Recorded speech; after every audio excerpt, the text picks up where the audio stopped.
นี่ดินี่ไปไงเนี่ยเอาได้เอาตึกเขาก้องอดปราบสวายบ่นี่สบายอดปราบสวายเนาะ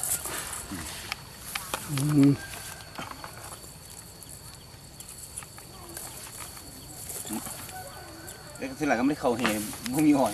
ป่าบ้าน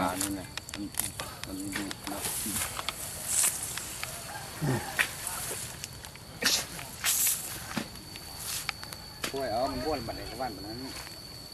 ไม่ได้กินหรอกเด็กมันบ่กินโลกจะมาป้าโลกเลยนะร้อยน้ำเป็นไงบ้วน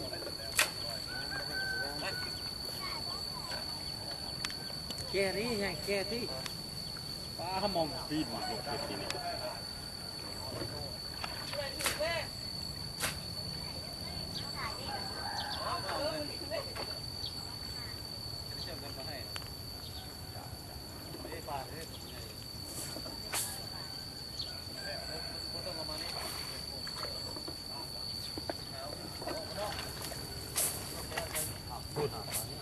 ถึกบ่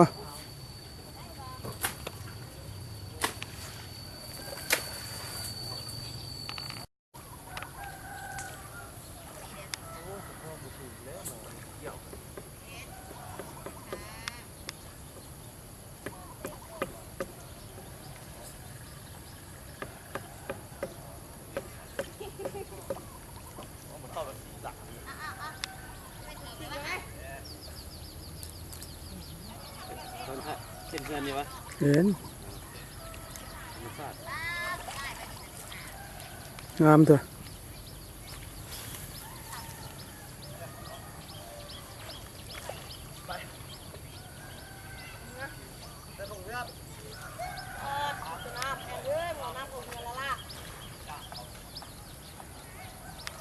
จะมองถึงนี้อยู่ป่านะ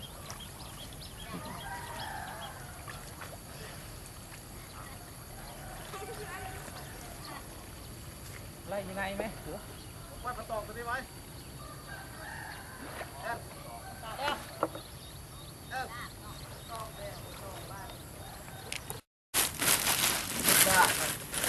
เป็นวัดมีบนเช่ามาบอกโลตายเจ้าของหายนั่นโอ้ตัวที่สองแล้วนี่นะตัวที่สองแล้วเลยโอ้ตัวนี้ตื่นลาบไปจุ่มบ่จุ่มวะจุ่มเนาะจุ่มเนาะ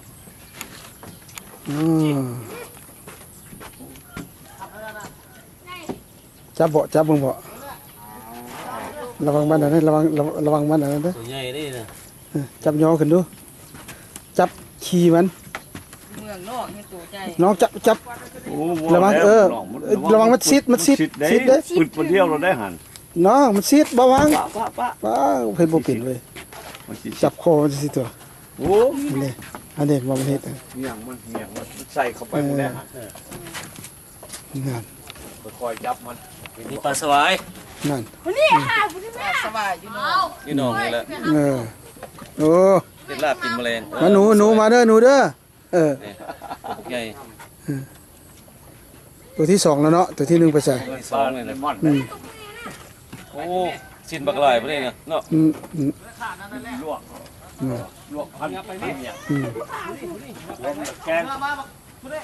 หัวมันแกงเมี่ยงหรือว่าสิแซ่บเลยนะลาบแซ่บเลยลาบนี่ตัวปักใหญ่นี่มาเลยไปพ่อเลี้ยงมาเด้อตัวที่กินน้ำมาปีไหนนะอยากป่านะได้เลยมันคือป้าเนื้อหาดลูกสบายขึ้นกันเลยนี่3 ตัวละนี่2 ตัวที่ไปพอกินเอาแล้วเอาบ่หลายบ่หลายเอาโลดเอาขึ้นมาโลดกับรถตัวมาเอามันบ่ได้เด้อบ่ลุมมาแล้วตึกลิ้นอย่างนี้แล้วได้ก็เอาบ่ได้แล้วก็แล้วเพราะฉะนั้นเรามาเผื่อเราก็ได้ตัวนึงเอามือวะหอยผมคิดว่าหน่วยใหญ่เอา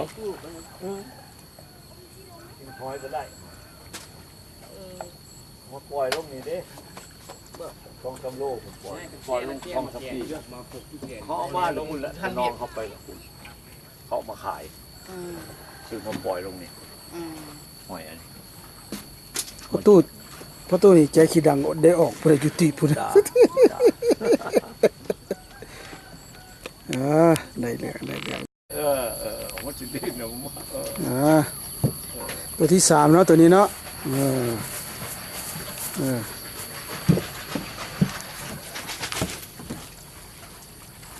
นอนลงกันหันเอาเสือกเ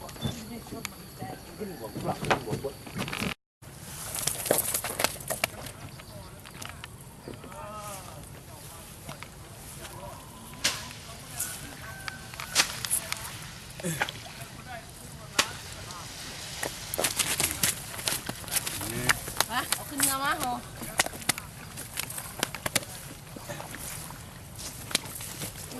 ว่างบ่ กัดเลยไปเลย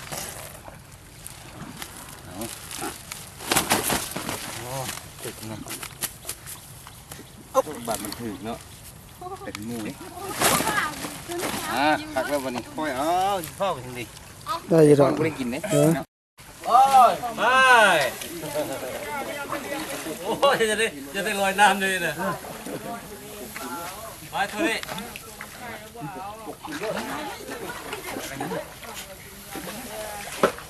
พุ่นไฟพุ่นได้ไปพุ่นแล้ว โอ้ขอดป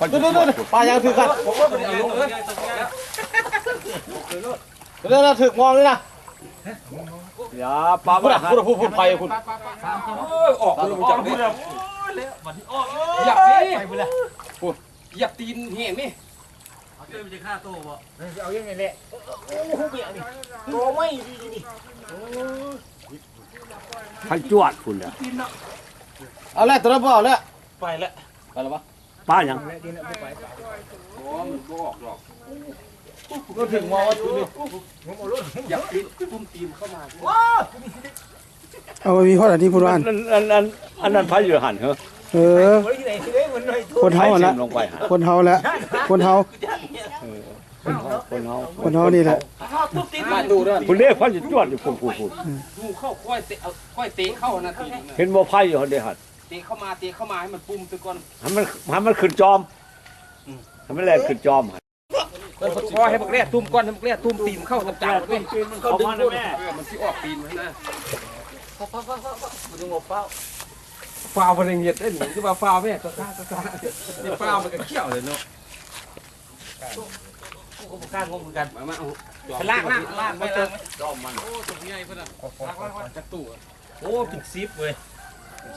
ซิปได้ตุ้มตีนเข้าจับจับมันเลยน้ำตีนเลย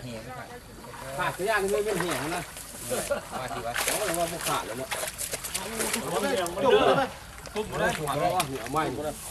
น้องเงียงมันเด้อน้องเงียงมันเด้อ ไม่มาแต่มากิน เงียงมันสิปัก ข้าวดึงแง่สมุกแรกกูเห็ดปลาป่ะนี่ ชดจะป้ายังตัวป้ายังเนาะ ว่ามันมายุค กล้องถ่ายรูปมาถ่ายแม่ครับ สามวันพอได้ไหมไปคุณที่คุณเรียนบาทเลยขึ้นเถอะคุณวะ หัวแล้วเอาไปทางไหนมันสิเงียงมันได้ระวังเงียงทางไหน เนียงเด้อ ถามมาฮู้มาถ่ายนะครับบ่ถึง ระวังเงียงมันโหบ่ที่ถึงไม่เราไม่เราปลาตัวพ่อก้านหนึ่งพ่อบาทเดียวมันมาเขามาอยู่พี่ เอาไว้ว่ามันยูนี่เบิร์ดหมายมาเนอะมึงหยักเต็มอยู่ จับแม่จับมาเลย พอเอาป่านั่งลงเนี่ยป่าตัวน้อยอ่ะ คนน้อยคิดแกมันลงไป เอาป่านนี้ ไปคนน้อยแล้วปล่อยรถเดี๋ยวสีออกไงตัวใหญ่ อุ้ยมันเดินมัน มันลำบากกัน จะดูเนาะให้จะดูเนาะ แกจะโดนบอกว่าแก้ ปนึง แก้บางท่านมันนึงถือว่าเอา ปล่อยหมดนานปล่อยกินไหมมันลงไปแล้ว ตัวน้อยปล่อยแม่ เอาที่ฟ้าว่าปล่อยไหมเลือกกินก็แล้วปล่อยนะ ปล่อย ปล่อย บ่ได้เว้ย ได้ปลาตีนเว้ยตัวน้อยมันกินมันก็ใหญ่กว่าปลาเข่งนะตัวฮะ ยังลายจะฝ่ายเนาะ นี่มาเอาช่วยฉันเนี่ย น้ำมาล้างบ่น้ำมา มึงได้ไหม เฮ็ดให้บ่ใส่ วันตัวน้อย เอาไปเซ่น่ะนั่นละ ปีมันปีเอาลงไป ไปยังประเด็นมาเลย โอ้ตัวนี้ บ้าต้อง งงเงียงมันเลิศงงเงียงเลิศ ไปเอาที โอ้เป็นไข่ตัวนี้ อันนี้ต้น ไข่ไม่เอาไข่วันที่ยักษ์ปลาไข่ไม่เอาไม่เอาลูกอยู่ครับปลาไข่ ปากไก่เอา ตู้ลงอย่ามันไปไข่ทำแล้วก็จะลุ่มตัวนั้นก็ โอ้ยหมูนี่ จะยับติ่งก็เมีย คันมูออกนี่หลายไปสิเนาะ ตับ พอแล้วลิ หยาดเลยเนาะโอ้ตัวนี้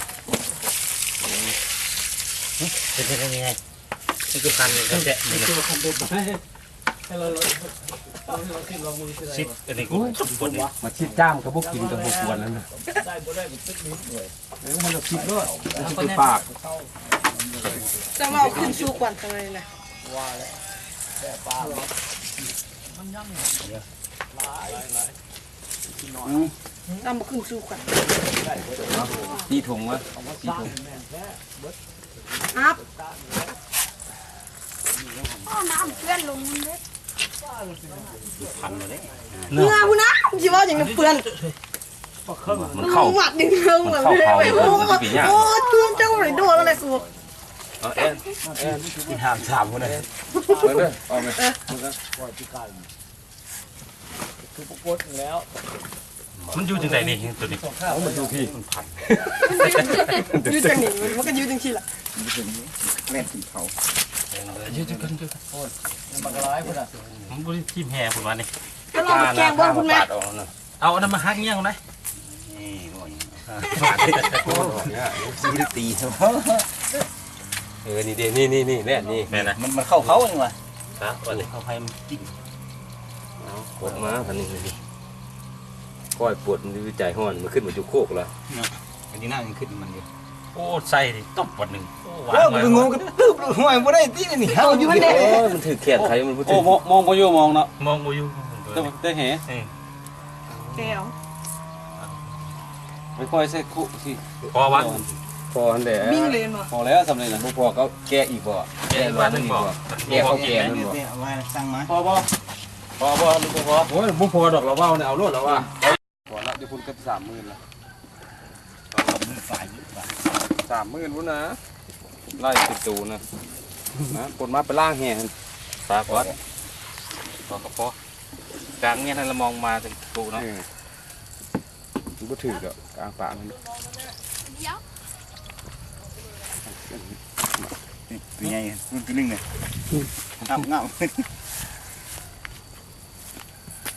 เรียบร้อยแล้ว ไปขอก็ขอเรียกว่าอีกก็ได้อี ผม ก พ่อกู้ได้มองหำบุเลยกู้ดอกกู้เกิดดอก พอแล้วกูรถกูเดี๋ยวก็สิไปเบี้ย แต่สิกู้ดอก กูได้แม่มึงกู้แม่ หนูกู้แม่ พูดเด็กเค้กเดิน เหยียบรถจริงเนาะ Happy birthday to ต้องได้หลายคนต้องกด อันนี้ได้ไผมันเกิดหัว ไปกิน ว่า มาคืออย่างนี้ย้ำเด็กก็คือเสียกซื้อเค้ก เริ่มเรานี่ปลาลองแล้วมุมหันปลาตอนนั้นนี่ เป็นยังหนอเป็นยัง อ๋อดีใจเด้อมายามเด้อมายามเด้อ คนมันละลายจังเพลิน เห็นบ่บ่าวใหญ่เนี่ยเห็นมายามนี่นะเห็นบ่สิมาส่งทางสิเมื่อเห็นบ่ เอาไทยมาตีแล้วมือนี่นะ อันนี้แห่ขาวเลย มือดีนะมือดีที่สุดแล้วมือดีนะ ใบแล้วครับ เออ เพิ่นมือดีไม่ได้ป้อได้เค้กเพิ่นว่านั่นได้ว่าสิรถน่ะ อันแปลงรถได้ของแปลงรถห้องไหน แต่ว่าเทียนนี่กินบ่ได้เด้อว่า เออคันว่ามีการปอกแปลงสิติดต่อได้ว่าน้ำเบอร์เท่าไหร่ล่ะน้ำเบอร์เท่าไหร่ล่ะ น้ำเบอร์นะ ไปเรียกขาดเลย อ่ะ ไอ้เอาเบียร์น้ำต้องเลย อันนั้นขาดออกมาเต้ กินเหล้าขาววันนี้กินเบียร์เนี่ย โอ้ยน้ำเบอร์ผู้สาว พอผู้สาวตัวมา จะบ่เป็นดอกเป่าเค้กนี่ซื้อดอกแต่ว่า ครับเฮีย สบายดี อันนี้ สบายดี โอ้ยสบายดี อันนี้มายามส่งท้ายส่งทางเที่ยว ต้น กับ นามิ แม่น กาเฮานี่นะ พี่น้อง แม่นได้ลุงเลิงเก่าขนาดมีสิทธิ์ได้อยู่นี่ได้ พยายามก็ต้อนรับอย่างสุดมกสุดใจเห็นแนวใด น้ำบัก เราติดลืมบ่ได้ น้ำ น้ำหมักไหม้เออ น้ำบักไม้ ได้จ้ามันไปนู่นแล้วก็เห็นกันมันว่าได้ เนาะ เข้าก็เห็นแล้วกันเลยแต่ว่าเขาจะเป็นนุ่มขึ้นเรื่อยๆได้ เอามาตำเจ้าไม่ไอ้มือกล้อง เอาหัวหน้าซาป่านี่นะ หน้าสปาเอาซื้อไม่ได้ลงเองก่อนสนา ยังว่าญาติได้ลงอีกอยู่นี่ นี่ได้มาสิว่าพูดได้ว่าลงนะโอ้แน่นอน ลงเองแม่สิลงน กล้าบ่เนาะ อันนี้ลุงใหญ่เฮา ำว่าที่จริง โจโมข่าว เสาร์อาทิตย์ลงลงป่าใหญ่น่าขนาดนี้ อย่างนี้ได้ เดินหนึ่งกันเท่านึง ยินแต่ป้าของลุงเอานี่นะยังไม่เห็นจะเชื่อเลยนะว่ามีส้ม ไม่ได้กลับขึ้นมา ลุงพรคือบ่จับจอกจังซี่เบื้องนึงก็จับจอกกันบ่ได้หนักปานใดนะ ตามในสนามตามให้เห็น จอกเสียหนัก โอ้ ผู้บ่เคยเท่าได้เพิ่นนี่สายหน้าบ่เคยเท่าได้เพิ่นนี่ได้อารมณ์ดีตลอดได้บ่เคยเท่าได้ รอตลอด 2-3 ปีมาเจอกันยังคือเก่าอยู่ตลอดว่าซั่นนี่ เนื้อนั่งดีสไป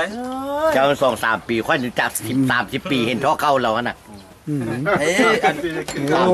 คือเก่าอยู่ บ่น้อยบ่ใหญ่ บุญเอ้ยอันนี้ จักปีเฮาสิพ่อกันอีกเนาะเนาะ โอ้อย่างว่าหลายปีสำหรับ เนาะ นี้ อีกจักปีนี่บ่พ่อกันอีก มาบัดหน้านี่สั่งไม้กันเท่าอยู่ นั่น ท่านที่เห็นกันนะ โอ้บ่ปานนั้นติ ท่านได้มาปีหน้าก็บ่นั่น เอ เด้ อก็สิเว้ายังบ่เนาะสุดได้ใส่น้ำเบอร์โทรศัพท์หั่นนะคันว่ารถเพบ่มีหยังจัง เจ้า ซี่ มาได้อยู่ค่อย จัดการได้แถบ ลู ลำ ก ไห้ 4 คน เอา มัน นะ ยากเลย คนมาอย่างแม่น้ำเบอร์เท่าไหร่ ลูก4 คน 55 700 95 16 ปี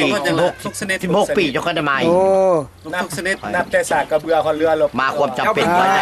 ยังบ่เห็นพ่อซื่อ ใส่กระเบื้องเรือลง ลุงน้องเขาเอ้ยไอ้ใหญ่เขาคือกันได้ใหญ่ลูกมันยุ่งมันใหญ่มันมาสบายคือเก่า โอ้ น้อยเครื่องเสียงลงมานี่มีอยู่รับพวกลงมาแต่พวกขึ้นมา ดูใส่สันเทิงกูหน่อย โอ้แม่นแล้วเพิ่นนี่น่ะเด้อข้างหลัง ใส่บนเดินเลยรถเนี่ยนะ งั้นเราไปเอาตอนบุซึมนี่ มันเกิดพระคำไก่ไปแล้ว พอฟังในพอฟัง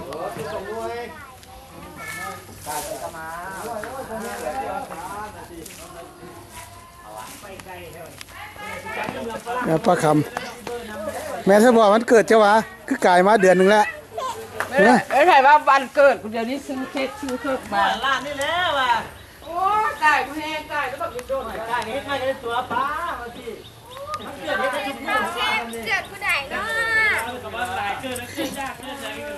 มันเกิดอยากกินพวกนี้ ครบแล้วเด้บัดนี้นะมาไปเสียนยกมือไฟกันมาสิเจ้าวันแรกเพราะว่าหลานนี่บ่ได้กินมันไปแฮปปี้เบิร์ดเดย์ดำมาสิเลยจัง โอ้คือว่า วันที่ ซื้อ 3 น้ำใจเฮ็ดให้ทอดนี่แล้วมัน บ่ได้มาทุกปีวะบ่เอ้าสุดก่อนได้แต่ซื้อให้เข้าตู้เย็นไว้ซื้อว่าสิบ่ได้เป้าว่าสิครับ ฮะ ทุกปีนี่จะมาคืนทุกเจ้ากันแบบ โอ้ นี้ โอ้ร้านเฮ็ดงานมันเกิดในป่านนี่จังงาน เป่าตัวเป่ากันเอากันว่านี่ ซื้อเค้กพุ่นนะ มาครบบ่ผู้จัดไปบ้านมันจะว่าบ่มีกับไป เอานี่เลยเป่าน้ำเด้อให้จะเป่าเค้กอยู่นี่ มาเป้า แล้วก็ไปตุ๊กตาไปไป เมียไปนั่นพี่บอกเมียผู้นึงเมียน่ะหลาน กับไปมาครบหน้าครบตาพอดีแล้ว เอิ้นมีตู้คุณกลมเลยนี่มา ไอ้ เป้า แม่ได้สนะ เม็ดตู้นี่จับผู้ใดที่จัดให้แล้วมันเกิดนี่มาลุงเลิงคือกันได้มาบ่ได้ว่าสิน่ะเฮาบ่มีปัญญาขี่มันไปจ้างเฮ็ดพี่เด้อนี่ เป่าอีก เค้กได้หลานก็ได้ เออ ให้เพิ่นเป่ากันจะเป่า ชอบเบียร์ยังเลยให้เย็นให้ครบกันบอก ครบแล้วครบแล้วค่อยมาตอนนี้ลงน้ำมา โอ้มันก็ฮ้อนมันก็อยากสดชื่นทุกคนนี่แหละ อ๋อเพิ่นให้น้องอันบักลายืนก็ได้บนยืนเลยให้น้องนายสิน้องเป่าแล้วขึ้นเมื่อลูก สีนั้นกับสีนี้มันจะคือกันจะไปไหนลงมาเร็วก็ มาเอาตัวนี้ละ โอ้บ่ ถ้าเราตกเตียง ไหว้กับเหล้าเข้ากันพอดีให้ไป เอาแล้วตกเตียงแล้วเนี่ย ทิดปังงางเลย กินทำนี่สิ มันนี่เป็นอะไรเนาะ ตัวเลขเนี่ยโอ้ซื้อว่ามื้อนี้คิดถืออีกว่ามื้อนี้คิดถืออีกว่ามื้อนี้ ตัวใดยังพุ่นนี่ตัวใด มากับอันนั้นมา เอาตัวซุป โอ้มื้อนั้นก็ถือเลขเลยเนาะมื้อนั้นก็ถือเลขเลยเนาะ Happy birthday to you Happy birthday to you Happy birthday Happy birthday คำ Happy birthday to you สวยเยอะซานี แวกแซ สวยสันดีเล็กแสนสวยสันดีเล็กแสนคำสวยสันดีเล็กแส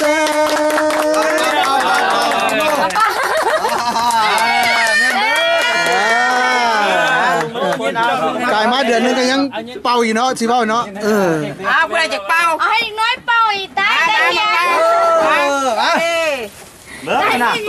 เป้าอีกบ่เป้าอีกบ่ลงแล้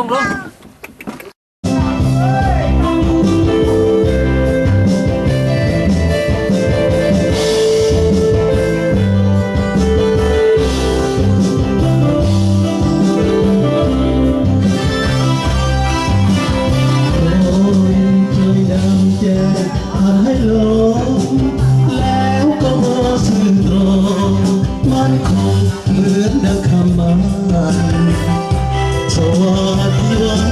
จะหากายกูจนวันต้องสามจะบันส่งสั่งกำตัวตามตาคนคอยแย่อยู่ข้างหลังลิดน้องจึงคิดสั่งต่อให้ดังเหมือนคนให้ค่าที่เหตุจะได้นอนโง่ไปแล้วยังหนีได้บวนขึ้นมายิ่งปากจะหายละน้องไปเสื้อคนอยู่คนแย่สาวเท่านี้โอ้ต้องซ้ำละบงมีอยู่สายคนใบน้องคนเดียวยังซ้ำตรงหลายคนคงอกแตกตายจนคืนมาถูกหายพ้นขอไปคืนกระมนสองคนขอมีวันนานเฝ้าถนนความหักข่าวด้วยกันสองฝ่ายหักหรือจะขายหอบใจเอาซึ่ง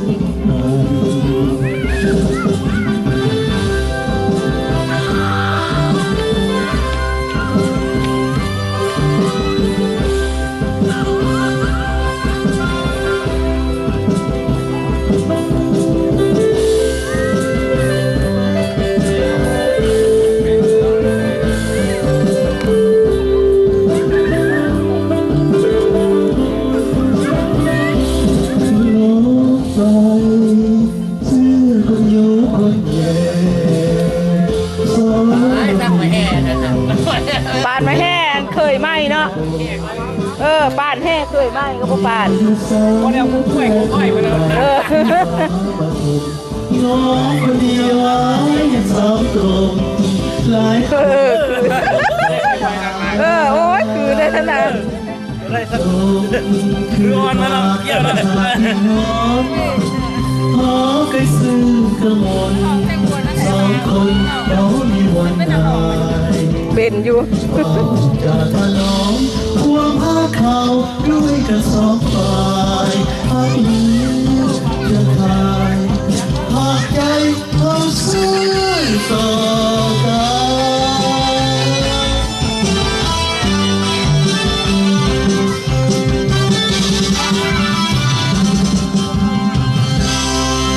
อาสาพงศ์ผู้คนใจรักนาภูมิเกียรติทุกท่านนับวันอยู่อย่างสมทรงสำหรับมือนี้ค่ำคืนนี้ขอบใจส่วนนักร้องมาแต่ไก่เลยแม่นักร้องเขายี่สิขอเชิญนักร้องเดินทางมาไม่พี่น้องเขาดีละนี่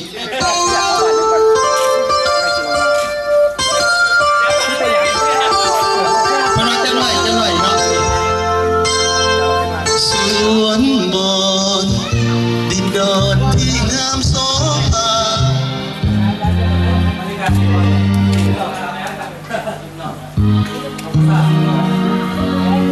คิดถึงส่วนนอนเนาะก็สิเอาส่วนมีเด้อ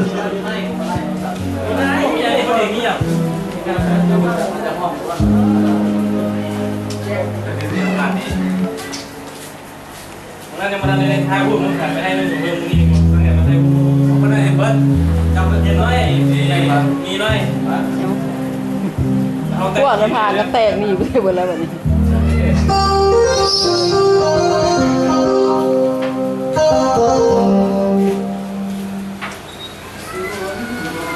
เอาเด็กปื้มทำเลย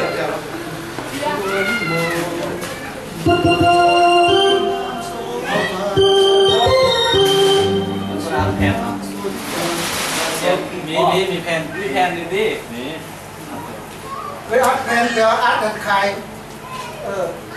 ขายได้ขายเดียวน้องเมียซื้อกันแล้วบริซื้อให้เขาที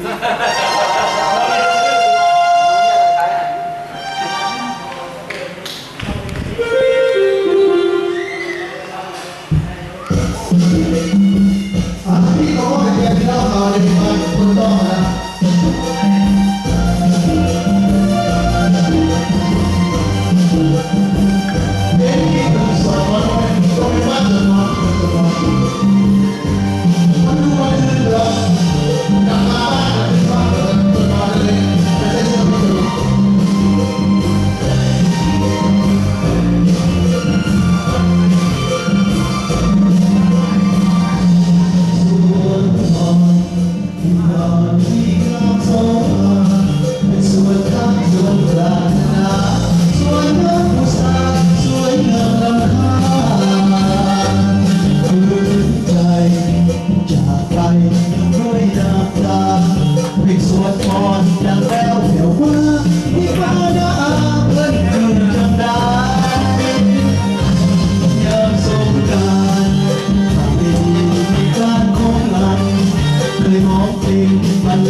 วนมอนเมื่อจากจรจิตใจไว้วัน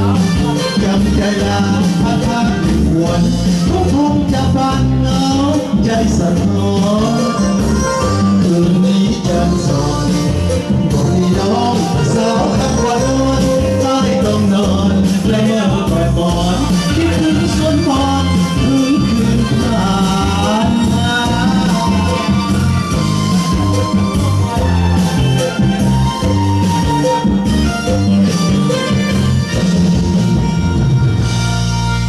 ต้องขอมกขอบใจเนาะถ้าสิว่ามือออกเขาก็เป็นน้องเมียขับไปชนไปครับเพราะวันนี้ก็ขอจับแสกแจประตูใหญ่กับพ่อเท่าผ่านประตูสุดเนาะความเรียกกันน้องหนูทุกคนเป็นไปห้างน้อยแล้วเนาะไปถึง4นี่มันเพื่อเป็นเกียรติเนาะก็สิว่าการเสริมต่อเลยก็ขอเชิญเอาคิดเนาะเอาจากปีสมิดจะได้กันมาถึงกันแล้วง่วงหัวโดนผ้าแต่เอาคันว่ามีก็เอาคุณแทนกันได้คุณแทนกันได้เอามือนะเขาย่างลงไปลุ่มพูนฟ้าให้อะไรเขาขึ้นมาก่อนเอาเครื่องนึงกันเดียวแมนรวดถ้าเอาเครื่องนึงแมนโอ้ยยินใหญ่ได้ไปมาลวดไทยนะโอ้ยังฝันเรื่องล้างมวลซื่อเลยนะคือคน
บ่เป็นยังลองรู้สึกมันจะได้ลอง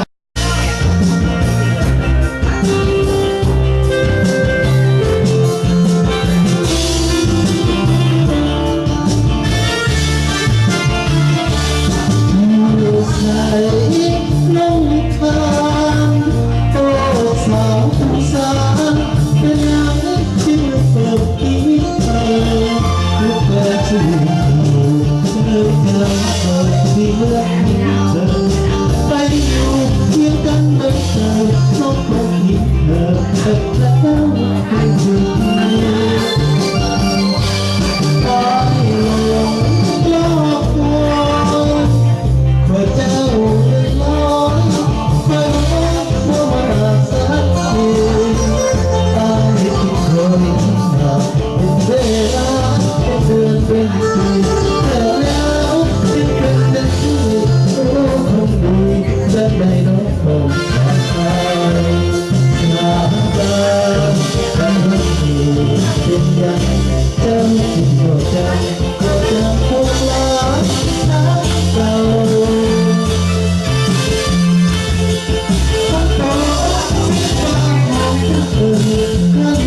ยู่กับผมเดินเศร้าตาตายาวดับบุญย้อยลงได้ก็ยอมตายอยู่มองมองใจรักให้กลับตัวนิสัยไปดีแต่คิดกันสุขสมไอ้ต้องละกันบนโต๊ะสาตาคงไม่เดินดาวอะไรพี่น้องเอ้ย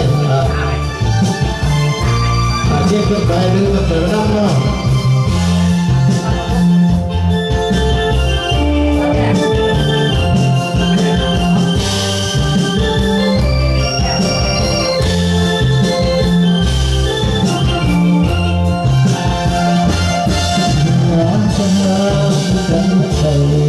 เป็นยังเจ้าที่รู้จักทุกลางทั้งเจ้าทั้งตัวที่มาหนังข้าเลยดูออกโดนเศร้าแต่ยาวและความลอยลงได้แล้วไอ้อยู่คอยปอสนคอยน้ำมันร้องให้กลับมาภาษาอีกไปดีกันคิดกันสุดๆไอ้ซ้ำแล้วกับรถตัวสาวตาคงไม่เคยดาว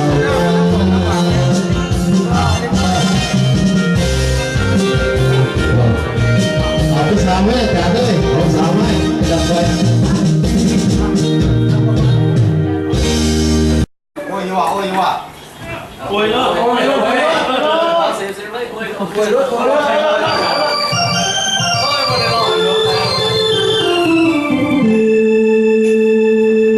กันโอ้ย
มาก็จะเป็นยังไปเอาเนี่ยมาหาบ่เอามานี่ดิเอามานี่เอาหุ้มไปมาพี่คือเดี๋ยวคุณว่ายังบ้านมาเพื่อพี่น้องบ้านมาฮอดแด่ก็มีอันนี้แต่เขาแต่งนี่เลยฮะจะเสียกอยแบบนี้อย่างกอยบาทนี่ซ่ากอยลวกละกอยใช่เอามาดินน้ำนึงบ่ลองให้นี่แหละใกล้ๆไก่ลูกนิ้วขึ้นมาเติมนี้แล้วนึงไก่ทำตัวหน้าตัวพอมันหักไปบอลหน่อยเร็วกำขวามือกระดูกจะดูอ่อนลงมาลุมแถวแก้มมือนี้ได้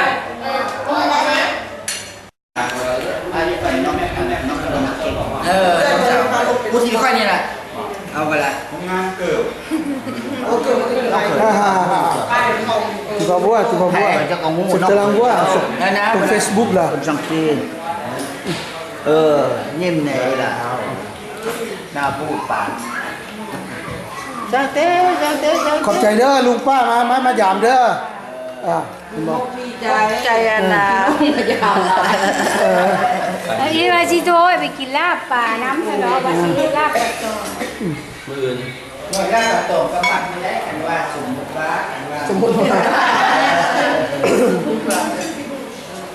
ขาดอะไร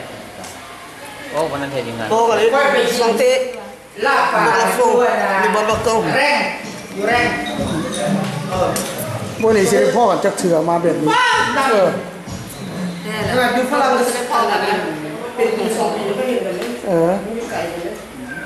เอาไว้เจริญบุญกินฝรั่งเขาเขาไม่ได้มาไม่ได้ยันดูพ่อสมัยก่อนเด้ค่อยเราก็ซิเมื่อถึงกันได้เราจะมีเราแทบเลยกับซ้ำเอามาซ้ำกลุ่มมันเพื่อนเลยจะเบิ่งสิแบบสามใช่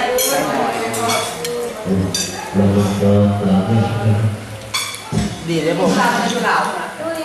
นหน่อยเลี้ยงไม่เลยบ้านลูกมันเป็นอย่างคนมันได้2 คนเป็นผู้เฒ่ากองเงินแล้ว2 คนนี่นะเข้าเลยถ้าออกฟ้าสู้แสดงว่าไปยางเมื่อยเด้ลงคันใดเพิ่นว่าโธ่ว่ากูนี่เท่าปานนี้พี่แล้วอ่ะเอามาให้มันนั่งกินกันเลยเอาปลานี่มันตัวนี้ได้นี่เอาขึ้นมานี่ปลาสมบูรณ์ฝรั่งเรามั้งปลาอยู่ซ้ายหลังบ้านเราเลยนะโอ้ปลาอยู่ซ้ายหลังบ้านนี่ได้นี่ปลาอย่างนั้นปลาโก้ปลาอย่างโก้มันปลาสวายมันจะไปว่าคนปลาสวายนะมันปลาผสมปลาสวายปลาเขาตั้งมาดูมันต้องอ่อนเป็นทางเอาแล้วนะลุงกินละลุงก็ย่างดอกแก้มติดคุณน่ะ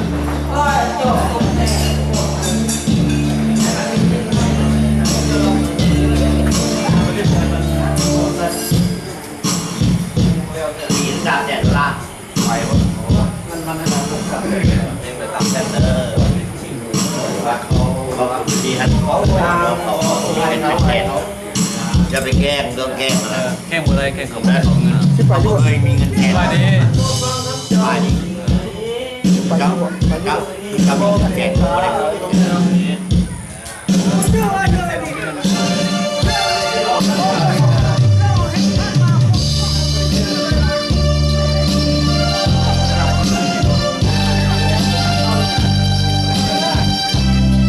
เบาเจ้านะ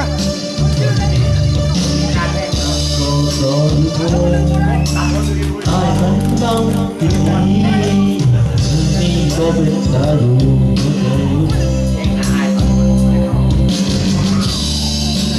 โอ้ยาปะ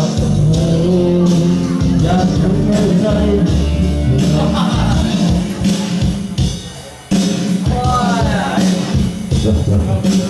ที่บอกตามันก็ไปแล้วตัว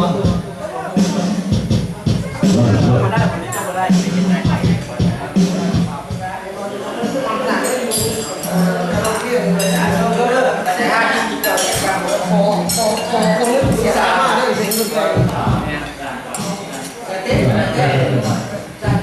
มาเจ้าคนเออ สังเสยาสักติตรงแล้วคนเขาไม่ได้เก่งภาษาบ้านคือตัวมูด้วย ออกแบบมา ครับอันนี้บอกเลยลู